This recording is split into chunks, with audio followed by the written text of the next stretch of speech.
Did you know that your emotional makeup is written all over your human design chart? The emotional solar plexus is just the tip of the iceberg. In this episode, we're going to cover 5 specific parts of your chart that contribute to your emotional experience and expression, and how they can influence your work and your relationships.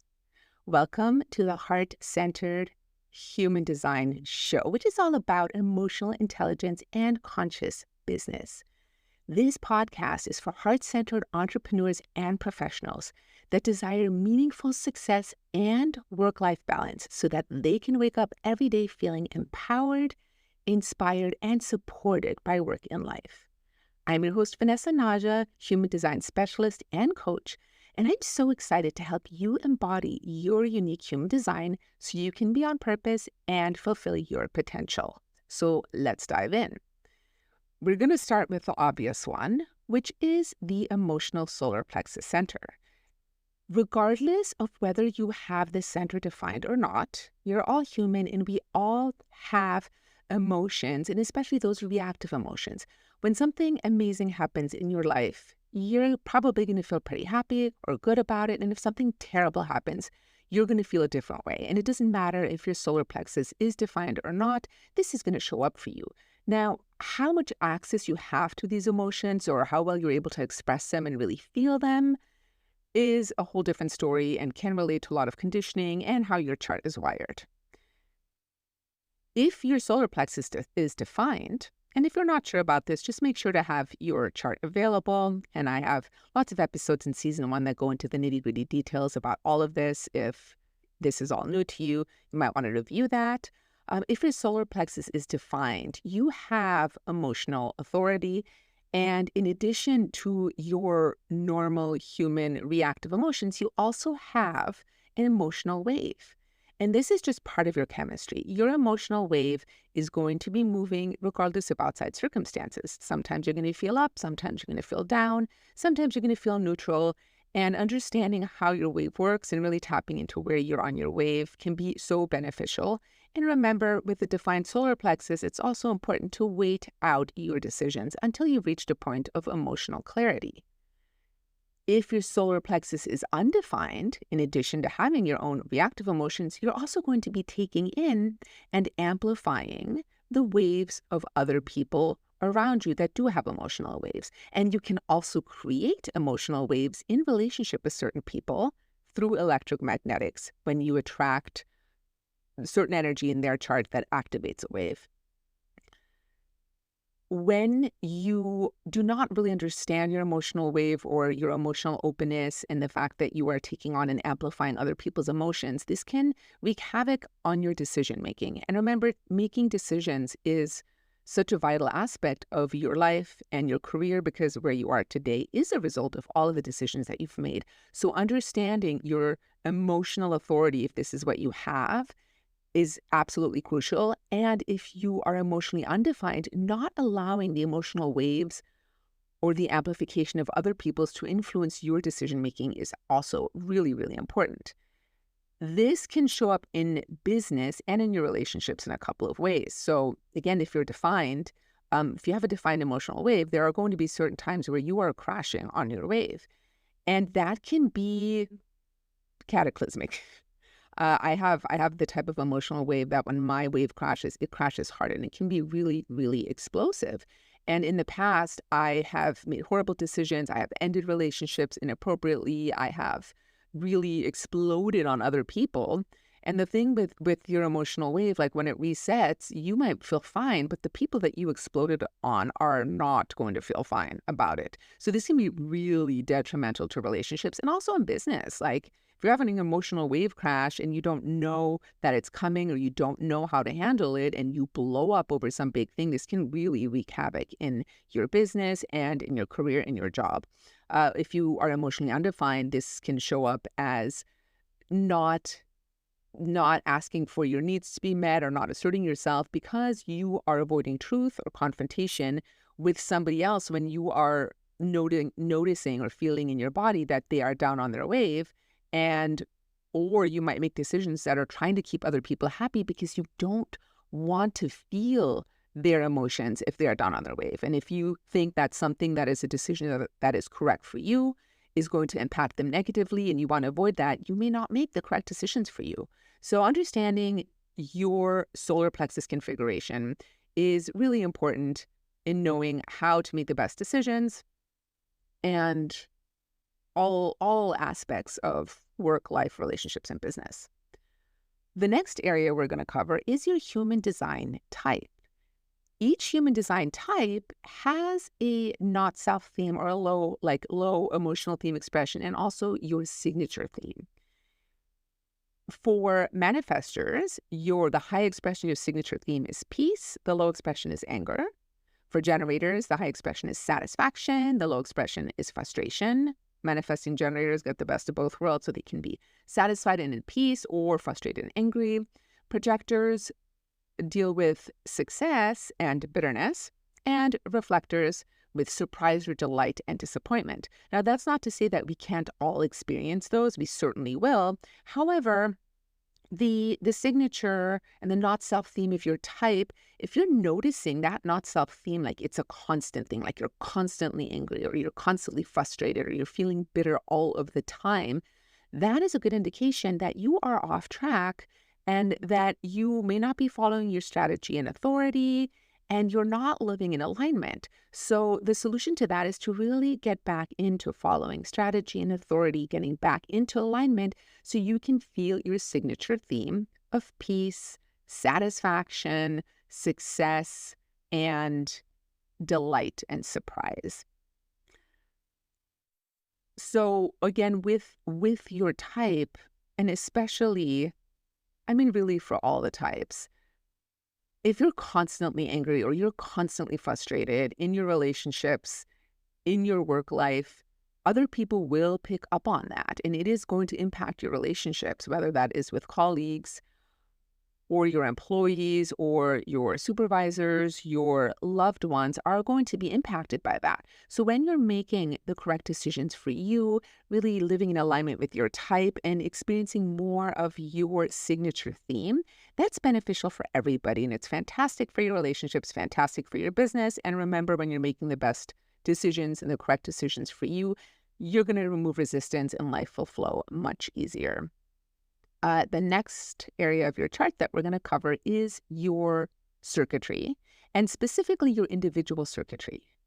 Circuitry in your chart is how the energy flows through your body, and you can think of this like the circuitry of a house. So the way that the electricity is hooked up in your house, you're going to have a circuit board that runs, the bedroom areas. You might have another one that covers the kitchen and the living room, and then another one that covers all of the outside areas of your house. In human design, we have three major circuits. We have individual circuitry, which is very much about self-empowerment, empowerment of other people. It is mutative. It brings change. It brings new things into the world. We also have tribal circuitry, which is very much about support, your loved ones, your community, making sure that the resources are there, that people are taken care of. We also have collective circuitry, which is very much about sharing from your experiences and dealing with the collective on a bigger level. Your chart is going to show you, some people, I, for instance, have, mine is fairly equally balanced between all three, but some people might be highly, highly individual. You tend to lean towards one area of that circuitry. Now, with individual circuitry, this energy it's mutative, it is different, it is here to bring change. And it has a sense of melancholy built into it. Naturally, every single gate and channel in the individual circuitry does have melancholy with it. The way that individual circuitry works is that it operates in a pulse. Like nothing is happening, nothing is happening, nothing is happening, and then boom, out of nowhere, something happens. And you're not going to know, there's timing with this too. You're never going to know when the mutation or the change will come. People that have a lot of individual circuitry can feel very alone or very different or very lonely or misunderstood. And that in itself can bring on a lot of melancholy.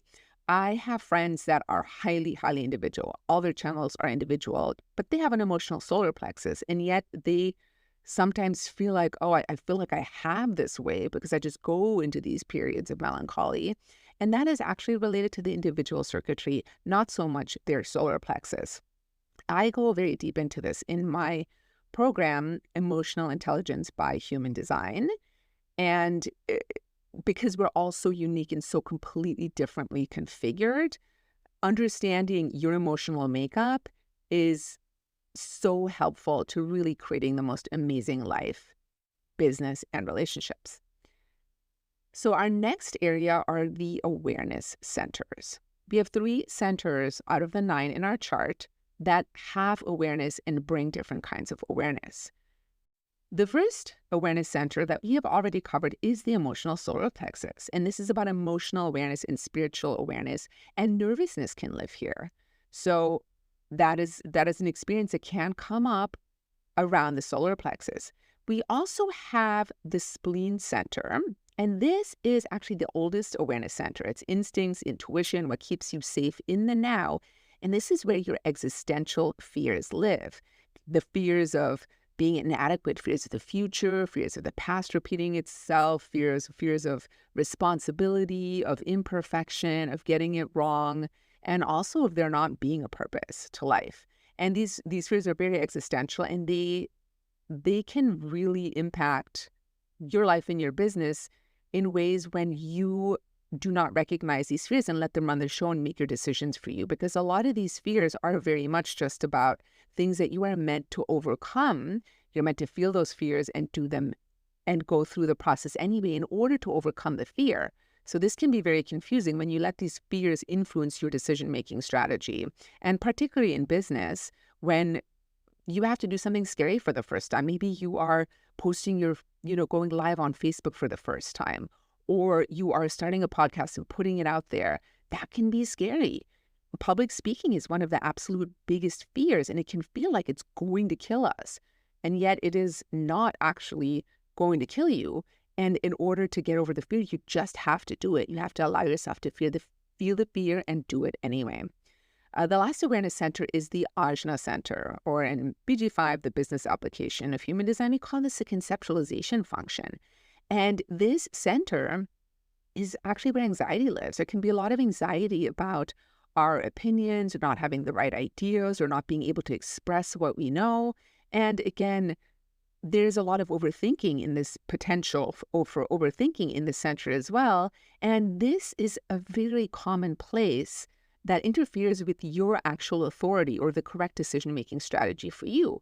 Because remember, making decisions from the mind isn't correct. Our minds can be very limited, and they don't see all potential aspects, and they want to be certain about a decision, and this can really influence how you make decisions. So remember, it's so important to always go back to your strategy and authority. And even though sometimes your authority will make a decision for you that seems not logical or that doesn't make sense, it's still the correct decision for you. And oftentimes you don't see why it was correct until you look back in hindsight.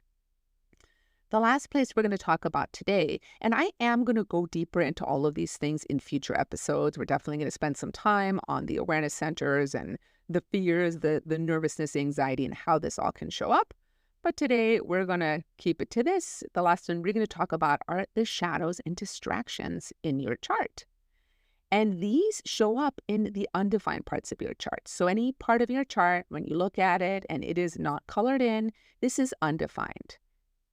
And these are areas, and especially depending on how your chart is configured, and especially if you have a split, you can feel like you are missing something in that area, or there is something wrong with you.